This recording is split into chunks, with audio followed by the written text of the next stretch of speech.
Donut Arcadia frequently found it difficult to get out of bed due to her physical discomforts and advanced age. However, that day, she found the fortitude to go clean the house of an affluent family without expecting that it would transform her life.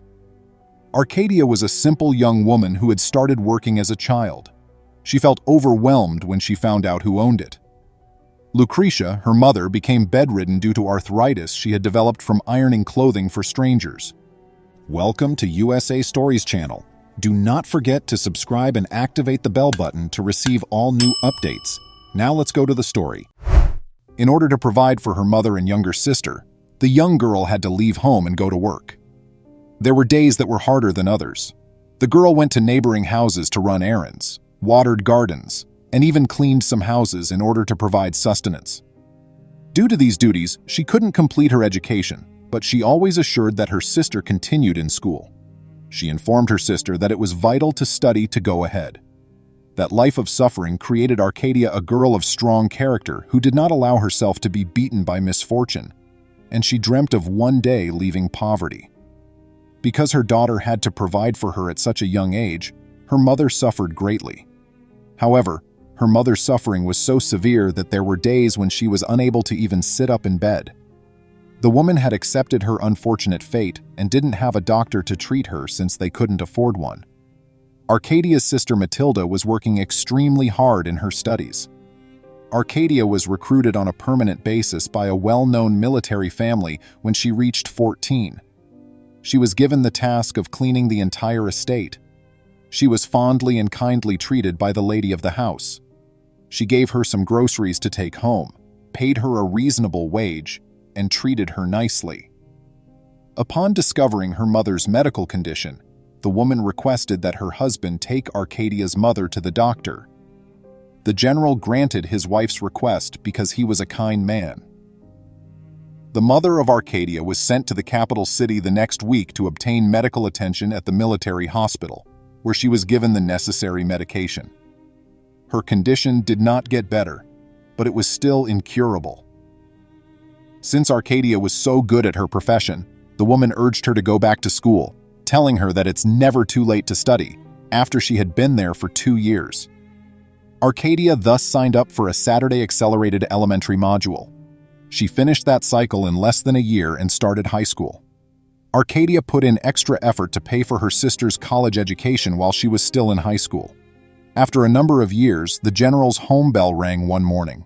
With alarm, Arcadia opened the door and saw a dapper young guy dressed in military uniform. It was Arturo, the general's son and a lieutenant colonel in the Air Force. Unsure of when he would be given a mission in the conflict his country was backing, Arturo had come to remain at the home for a month. During that month, Arturo fell madly in love with Arcadia. His mother was shocked to learn of it, thinking her son was too successful to be living with a maid. But the general saw nothing wrong with the relationship and allowed his son to pursue happiness with Arcadia. After striking up a love relationship, the young couple were married after 6 months. Arturo gifted his spouse with an exquisite home, but he was deployed to fight soon after their honeymoon. Arcadia sobbed day and night, finding solace only in the missives that Arturo gave her. He had stated how the troops boasted about their spouses and girlfriends in the previous letter she had gotten from him. He also related how he had witnessed the deaths of half his unit that day. In his farewell letter, Arturo wrote, "I'm afraid I won't see you again, my beloved," little knowing that 2 days later he would join the ranks of the fallen. Arcadia suffered greatly. She was in shock that her beloved had been taken by fate. Since she no longer had her spouse, her mother-in-law told her she may resume working at their home. Despite Arcadia's sacrifices to support her schooling, her sister had left the city once she became a professional and never supported them. Arcadia struggled, living with her mother in the house Arturo had bought for them. Though she never considered Arcadia to be more than a housekeeper and not a daughter-in-law, the general's wife was appreciative of Arcadia for making her son happy. Arcadia was left utterly alone after her mother went away years later. She was taken aback by the rain one afternoon as she strolled through the park. When she noticed 4 kids huddled under little plastic bits, she became upset. She came up to them and inquired as to their activities. The kids explained that once their parents dropped them off in the park to play, this was where they lived. Touched by their predicament, Arcadia brought them home with her. At least they wouldn't be in the open, even though she lacked the conveniences to accommodate them. The following day, she went to the bank and took out a mortgage on her home so that she could buy the kids beds and other essentials. In keeping with her wish to preserve some money for their future and to send them to college, she also kept some of it. She got some help from the general's wife and enrolled kids in school. As the years went on, Rosa, the eldest child, finished her legal education thanks to funding provided by Arcadia.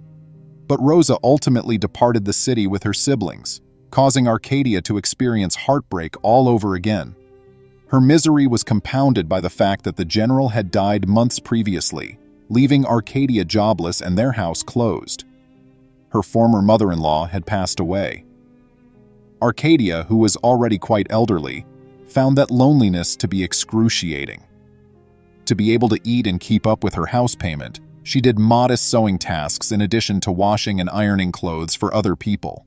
When a young woman came on Arcadia's door one evening and inquired about her work, she replied in the positive.